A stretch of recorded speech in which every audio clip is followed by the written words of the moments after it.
Hello team, welcome to another ATP Geopolitics video with myself, Jonathan M.S. Pearce. This is Ukraine War News Update, first part thereof for the 29th of February 2024. It's a leap year, leap day.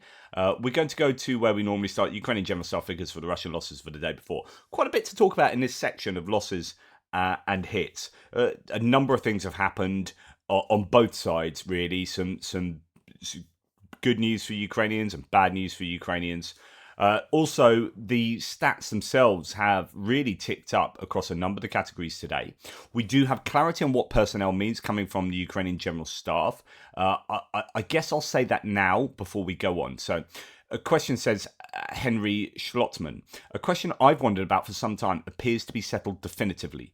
Estimates of Russian personnel losses include killed and wounded in action, according to the Ukraine General Staff spokesman. This is finally some clarity. And actually, this is what I've been intimating is the case. So I've been saying that I think that includes wounded as well as killed. And so that appears to be the case. Now, how many of those are wounded? It's going to be difficult to say, and how many are killed. But you can assume that, say, for example, today's figures are 1,150, that those people are wounded enough not to be able to fight again in the near future. Now, of course, those stats are always going to be the most guesstimated stats of all of these, really, because when you look at a tank getting blown up, you're looking at it on a piece of drone footage usually. And you've got a pretty good idea as to how damaged or destroyed or abandoned or whatever that tank is. And it's fairly conclusive.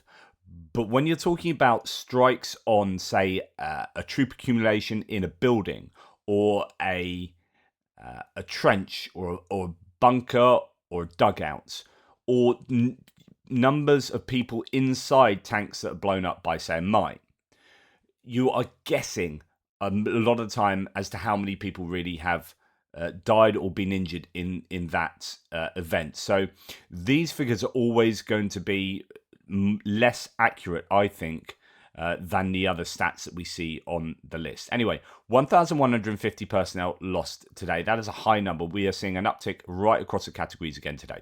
23 tanks is a huge loss number for tanks.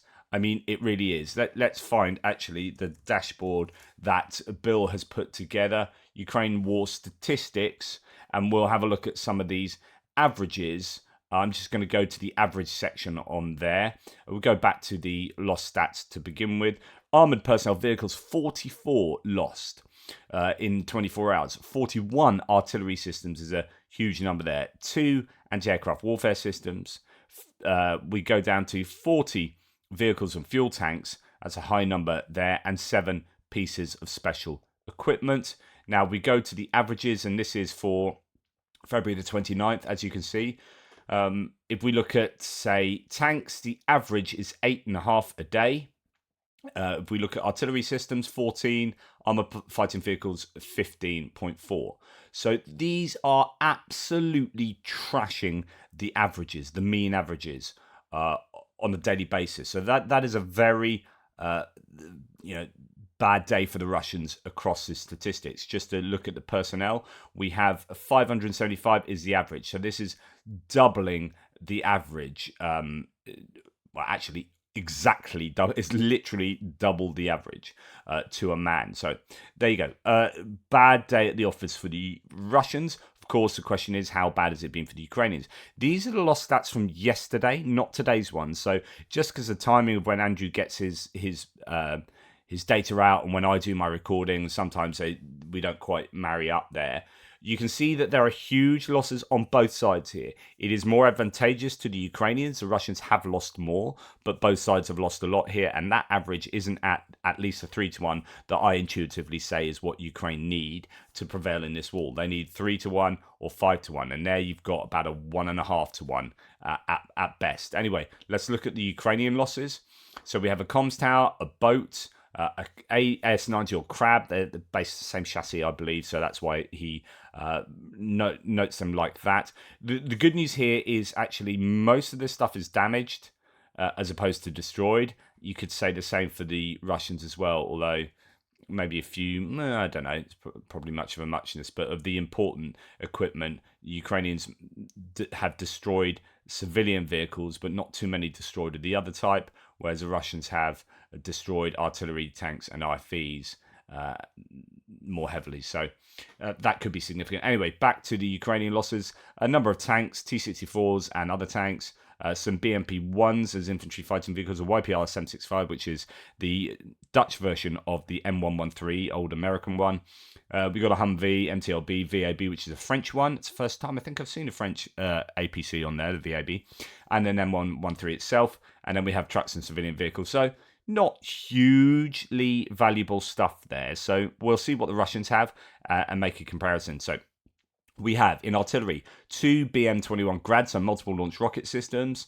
We've got a Muron M surveillance and comms bit of kit. We've got some T-80s, T-72, T-62 tanks, and then we have a whole host of BMP-1s and 2s. Interesting that BMP-1s are starting to be seen again. We did see a downtick in BMP-1s, and now they appear to have, I don't know, a few more of those to throw at the Ukrainians. And then a number of BTRs and MTLBs. These are armored personnel carriers, and some civilian and military trucks and vehicles. So I think the losses are more valuable for the Russians, definitely more valuable for the Russians there, but the Ukrainians have lost quite a few bits of kit. Luckily, a lot of that is civilian.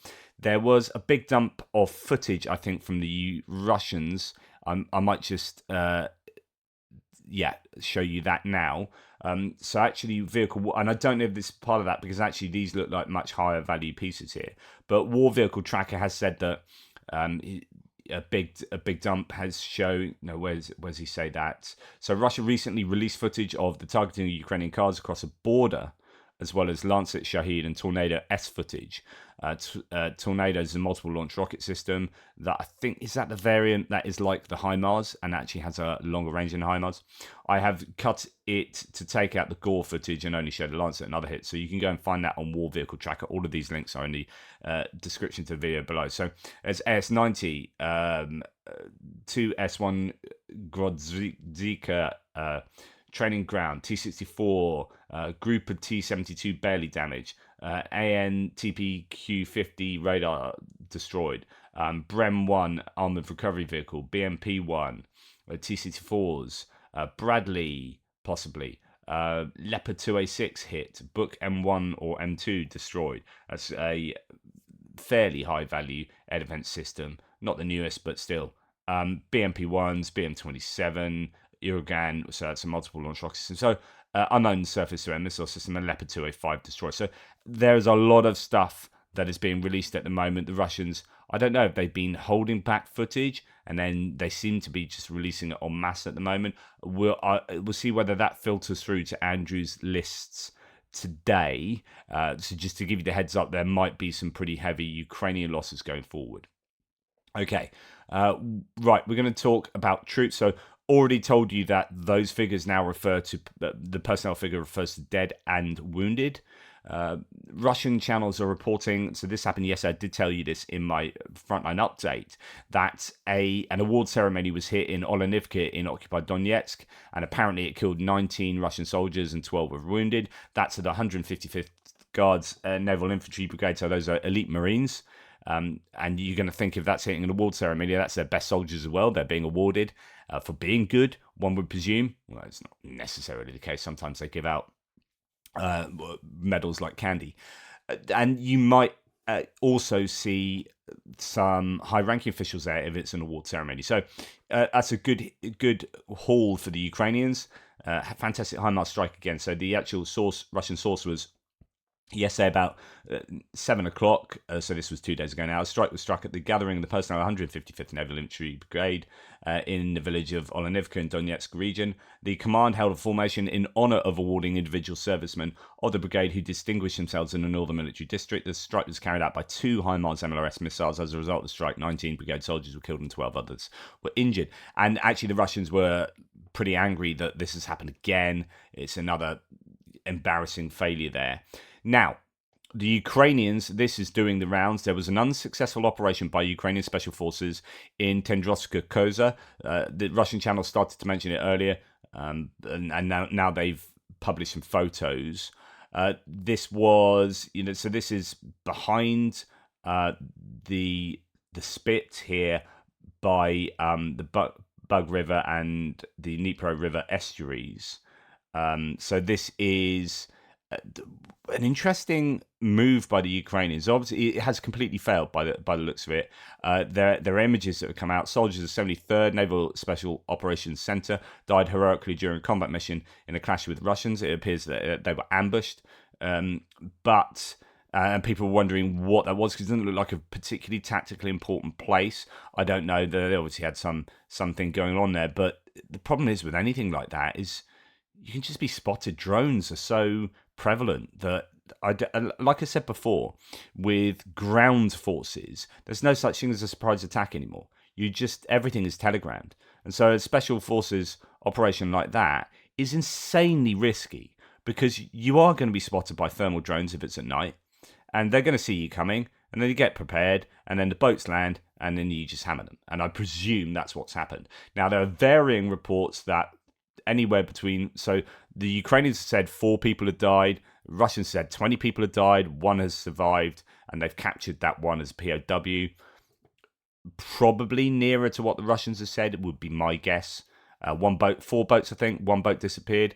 I don't know. This is only 1 boat here, though, so that's interesting. So that could support the Ukrainian account. I don't know. We'll see. It will all come out in the dust. But yeah, that's a real shame for the Ukrainians there. Now, good news for the Ukrainians. It started off today with 1 Su-34 fighter bomber, the 7th Su-34, particularly Su-34, that's been taken out, making, I think, the total 11 jets or 11 planes shot down in the last 10 days, or maybe even more now. I don't know if that includes the A-50, but you get the point. Absolute ton of planes, and importantly, if that includes a trained crew as well, sometimes there might be 1 crew, sometimes 2, depending on which type of plane is being shot down.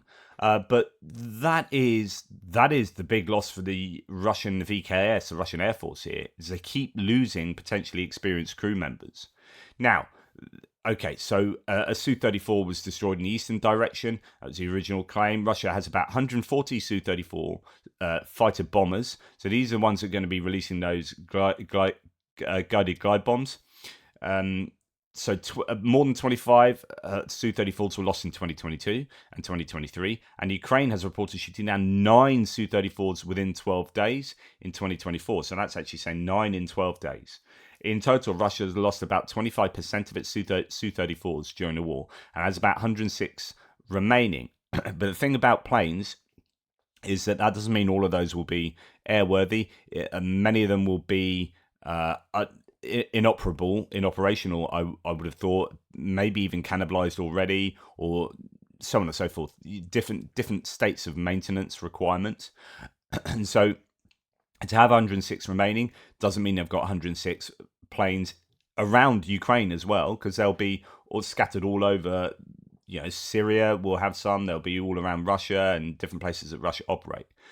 But also, it's about the pilots. So how many pilots do they have is a key thing. You can have 1 million airframes, but if you've only got 20 pilots and half of them have been killed, then you're in a different position, right? So you get my point. Anyway, subsequent to that Su-34 that was taken down, a further 2 have been taken down. So that's 3 lost in one morning. So the Air Force of the Ukrainian Armed Forces destroyed 2 more Su-34s. The planes were destroyed around 9 o'clock on the Avdiivka and Mariupol directions. So 2 different areas. So Anton Gerashchenko says Ukrainian defenders shoot down aircraft faster than I right posts. This morning they shot down 2 more Su-34 aircraft. That makes 12 Russian aircraft shot down in 10 days. Now, I've been trying to work out whether these 2 include the one from earlier. And no one's particularly clear. There are some who have claimed very explicitly it's 3. But just be warned that it may not be 3, it could be 2. It could be adding that one previously. But it does, to me, seem like 3 have been shot down this morning, which is an incredibly good haul by the Ukrainians on the Russians there. So So another Russian. Yeah, people just claiming lots of different numbers, depending on how far back these posts are going. But certainly some of them have claimed 3. I'm just trying to get to exactly there. So we've got 2 planes indeed, another plane, another 2 planes. Yeah, so that looks like 2. But I know Max 23 has said 3, but not always the most reliable. So anyway, 2 or 3 fighter jets have been taken out. We'll see if that is 3 later on today. Right, okay. Moving on, it's worth listening to Yuri Ignat here that's saying Russian pilots need to take risks to strike deeper. For the bomb to fly deeper, you need to fly closer because the bomb is gliding. So this is the Su-34s that are dropping the guided glide bombs. It does not have its own engine. It flies, reducing its speed. That's why they need to take risks. And by taking risks, they get into stories like today, said the spokesman for the Ukrainian Air Force. Now, they are taking more risks because they've been tasked, I think, with doing these big attacks at the moment that are somewhat dependent on the use of these guided glide bombs. So Avdiivka, for example, one of the main reasons, there are 2 main reasons that Ukraine lost Avdiivka. One is that they had a massive loss, the massive lack of artillery ammunition and other material. And 2, the use of these FAB carb 250, 500, 1500 guided glide bombs that are being thrown all over the place quite liberally. And that has allowed, I mean, they're big old bombs. And so the Ukrainians are really on the back foot, getting absolutely hammered by these, losing a lot of troops. And then that allowed the Russians to gain the momentum, gain the advantage, and move on into, say, for example, Avdiivka without being hit by Ukrainian artillery. So those together are really important. So Ukraine have obviously recognized the threat of this. And they are, I mean, some people are claiming that there might be F-16s or Gripens operating or whatever. Is much more likely, and we've seen a number of things written about this. Forbes did an article talking about how the Ukrainians are using Patriot and SAMP-T and NASAMS. I don't know about SAMP-T actually, but Patriot and NASAMS have been mentioned as they've been using them a lot more riskily. I don't think it's risky. I mean, even if you lose, the odd launcher here and there, what they're doing to the Russian VKS is really significant in terms of losing those planes, but also changing the behavior. So we keep hearing that every time they lose these, they kind of step back and get a bit more cautious, but then they seem to go again and lose some more. And it's been very costly for the Russians over the last few weeks. Right, some more losses here. We've got a TOS-1A, thermobaric launcher, a loader vehicle, heavily damaged or destroyed south of Krasnohorivka in the Avdiivka direction. The TOS-1A was hit numerous times, but already empty, so no big boom, cannot be used anymore. So I presume that's both parts of the TOS, the loader and the launcher. So that's good news for the Ukrainians. We've got a T-90 tank and crew that was knocked out here. So that might end up on stats going forward. And as I've said, there's a whole host of Ukrainian losses that we might see going forward too. Now, this is great to see because this is self-inflicted. This is a Panzer air defense system that is pretty expensive, pretty new. Goes around the corner, a bit too fast. Oh dear, hello. Wow. I hope that's done some serious damage, but who knows? It might just be a case of hoisting it back up and getting on with it. But it'd be great if that's self-inflicted harm that's more far-reaching than just a few scratches. Right, talking about aerial attacks, strikes, Kurakova, which is behind, you got Mariinka and all those settlements behind there. And I was talking about in my frontline update, that's one of the main targets for the Russians at the moment is a place called Kurakova. And look what's happening there. That is aviation bombs. Now, given that we just heard that 2, maybe 3 Su-34s operating in the Mariupol Avdiivka area, which that is directly between those two, you can imagine that it's the planes that have been firing aviation bombs, carbs at this settlement that have been taken out, and that would be good news. Russian attacks kills 7 and injured 12 over the past day in Kherson, Donetsk and Kharkiv. They're really hammering the Ukrainian border areas, and frontline areas. It's all happening. In Kharkiv Oblast, Russian troops killed 4 Ukrainians, including a 6-year-old girl, and injured 6 other people, according to the local governor. They're not relenting. On the other hand, explosions have been heard in Sevastopol. We aren't seeing a lot of footage coming out from Russia at the moment and occupied regions, but as I keep saying, I'm fairly sure Ukraine are going to be hammering them. One has come out of a really significant fire going on suburbs of Moscow, a huge column of smoke in Ramensky, a fire in one of the factories there. So my guess is that the Ukrainians are still hammering away at the Russian defense military industrial complex. So on to other bits and pieces, quite a few things to mention here.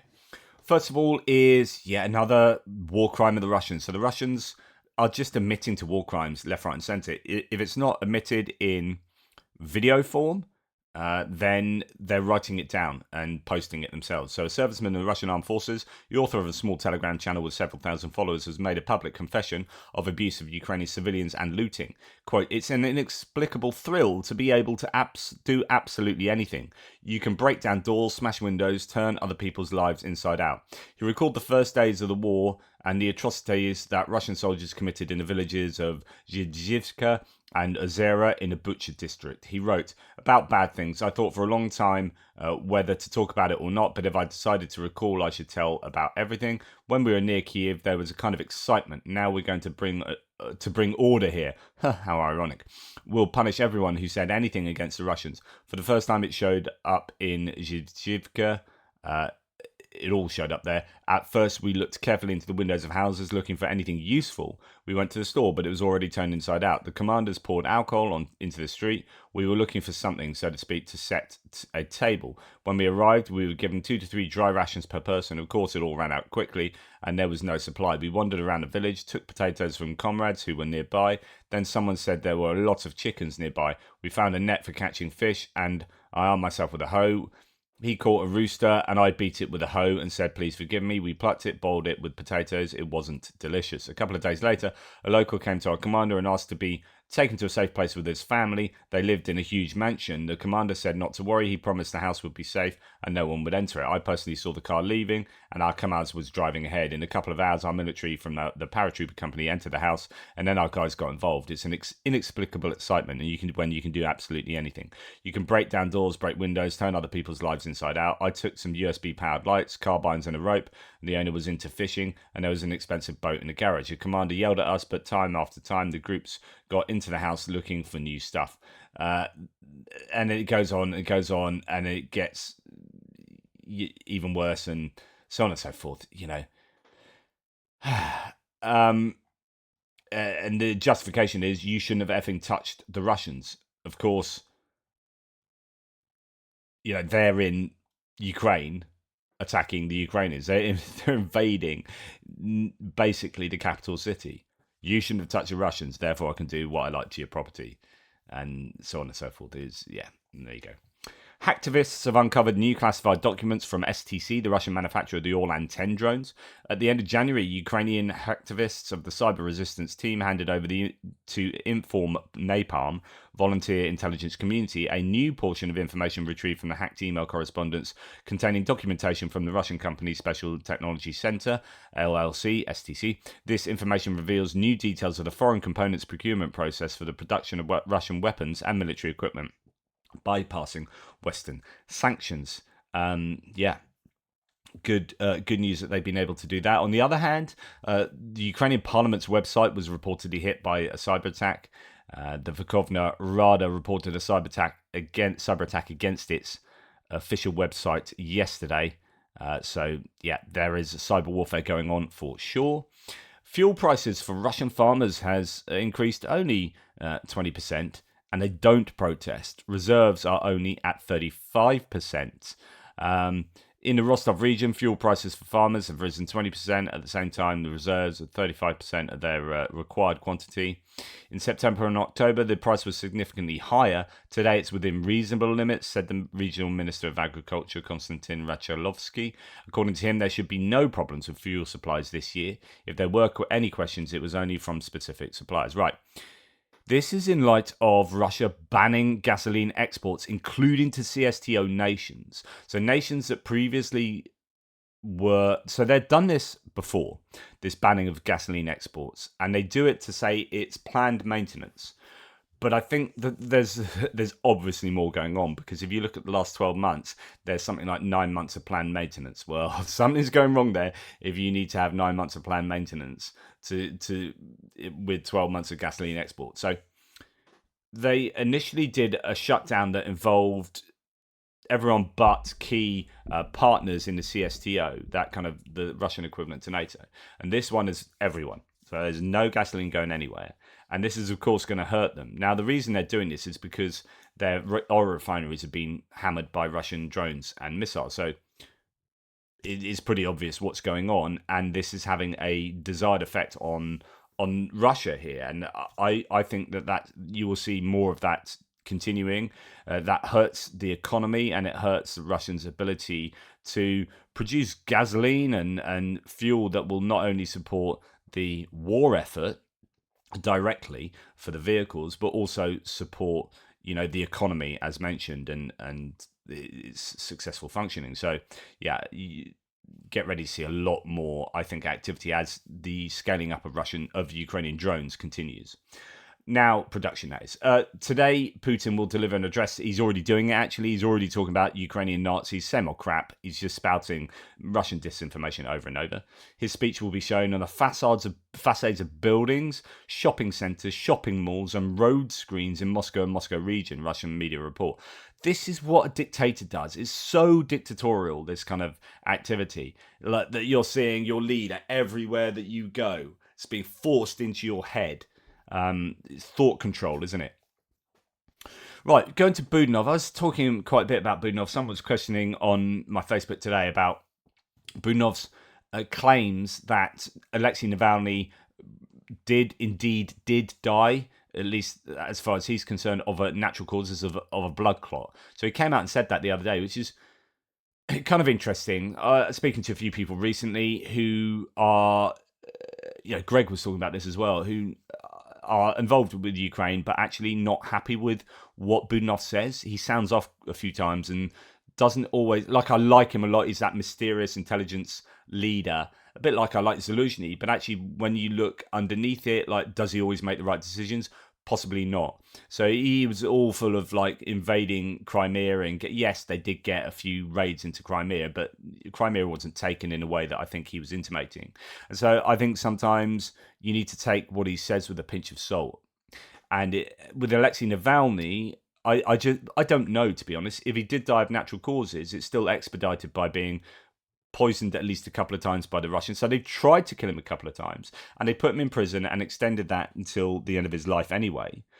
So as far as I'm concerned, they killed him or they facilitated his death and tried to kill him anyway. So they're not off the hook if he died of natural causes. Russians are not exonerated. They have locked away and attempted to kill and effectively killed an opposition leader on account of him being an opposition leader. So the Russians don't get away with that. But Budanov weighed in with, I think it's a blood clot. Okay, fair enough, whatever. But the circumstantial evidence that we've heard about all the other things surrounding his death and not releasing his body until, at a point where the poison would have left it, etc., all this kind of stuff. You're thinking, it doesn't fit with all the other data. So I don't know what Budanov's saying there or trying to achieve there. I mean, I would have just kept quiet. So, you don't go and stop that kind of useful, if you're talking purely tactically, strategically, from not worried about lying and stuff. If you knew that the Russian, that Alexei Navalny died of natural causes, and that everyone was talking about how Russia murdered him, you, as an intelligence leader, you wouldn't come out and say, actually, they didn't murder him, he died of natural causes. That doesn't help Ukraine at all, from a real cynical point of view. So that makes me think there's something else going on there, and it's just, I don't know, muddy the waters. Who knows? Anyway, he has said, if everything is good, everything is great, and everything is done right, then why are we in the situation we're in? And this is in answer to Zaluzhny's resignation. So he added that it was not a matter of discord. Quote, there can hardly be personal differences between men. So the idea that Zaluzhny and Zelensky didn't get on due to personal differences, but he said there can hardly be personal differences between men if one of them's a direct subordinate of the other, right? personal. In other words, personal differences mean jack squat. If one is to the direct boss of the other, is nothing to do. There are more important things going on. But I think this is quite a salient point. However, if everything was going well, then good on you, Zaluzhny. But not everything has gone well, and the counteroffensive didn't achieve what Zaluzhny himself was hoping it would achieve. And so, we're in this situation, and he's resigned. There you go. So I think that's a fair point, to be honest. He's also said Russia has accessed Ukraine. This came out. I didn't report this yesterday, but this came out. Was it yesterday or the day before? That Russia access. And I think it's when Zelensky said we've got two plans going. We've got one if we get US aid and one if we don't have US aid. That's how important US aid is. Russia accessed Ukraine's secret plans for a counteroffensive. This occurred last year, and it is a serious problem. We are taking measures. That could be, it could be trying to make excuses, but it could be a reason why the Russians did so well at defending against Ukraine's counteroffensive, because actually they knew all the plans for it. Now, I'm going to just have my little, talking about disinformation, my little, every so often, Elon Musk rant. Dimitri from War Translated, who's a good guy. I like how this person, Musk, that is, the other one is just a turd, just keeps pushing the same pro-Russian narratives, but never even bothers discussing or responding to critique, as if he purposefully has to pump up an agenda of some kind. So this is Elon Musk going exclamation mark to something that Kim.com says. Now, you've got to understand that Kim.com is one of the most egregious Twitter douchebags out there. Like, he is a pro-Russian moral monster in my book. Like, it literally makes my fingers clench. Just a horrible human. And Elon Musk, that's who he has in his information space. It's David Sachs, it's Kim.com, it's all of these people that are filling Elon Musk's head. Like I always say, you don't wake up with and just invent new conclusions and information about the world in the morning. It doesn't magic into your brain. You get it from who you're listening to all the time. A lot of you will be getting your information from me and hoping that I'm doing the best that I can to make sure it's accurate and reliable. Whereas Elon Musk fills his head with the David Sachses of the world and Kim.coms of the world, and these are terrible people. And then Elon Musk comes out with terrible conclusions and then makes decisions about how Starlink should be used. That seems to favour Russia. That's because the people around him are Russian, complicit in Russian propaganda projects. So Kim.com says Zelensky lied to his people about the casualty numbers. And actually, he may well have done, to be honest. I'm not really debating this point, but it's like, what's Kim.com's agenda here? And the numbers of Ukrainian troops, Russian defense minister said, okay, so Zelensky might not be, he's having to control the narrative of himself. So when he says, 31,000 Ukrainians have died, it's almost certainly going to be higher than that, right? But Kim.com goes to, instead of saying, I'm not believing Zelensky, I'm going to believe Shoigu. Right, the Russian Defense Minister Shoigu disclosed today that Ukraine has lost 444,000 soldiers so far. Currently, 800 Ukrainian soldiers die every day. Obituary data from Ukraine confirms this, and that's not true, right? So he, and then Elon Musk goes, "Oh my goodness, this is mental. Right, we need to stop this war because people are dying, so we need to just give Crimea and the Donbass to Russia." It's like, stop surrounding yourself with these plum tools. And do a better job of curating your own information space. Now, we all have biases, and I have my own biases, but I'm not going to go to people like Kim.com. I tell you what the Ukrainian general staff say, and with the caveat, and all the caveats are written below, that it could be propaganda, it could be inflated, blah, blah, blah. And then I try and give you evidence to suggest that actually they're somewhat in the right direction. And I've long been saying, for example, that personnel losses are probably entailing wounded as well, right? So I'm trying to do a good job of being honest and accurate. And Elon Musk and Kim.com aren't. So just be careful who you listen to.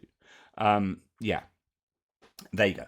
Anyway, right, I'm going to make a big channel announcement now. To be honest, I'm getting, pretty exhausted with doing all of this stuff. So I'm going to take a break from the channel for some time. And I know some of you guys are going to hate to hear this. And I don't know how long it's going to be. It's just looking at my imaginary watch. It's a couple of freckles past the hair. It's going to be about 10 minutes. I'm going to make a cup of tea. Then get back and make some more videos for you because, hey, I'm as consistent, as reliable as your tax returns. Or at least, you're having to pay tax, whether you fill out your returns or not.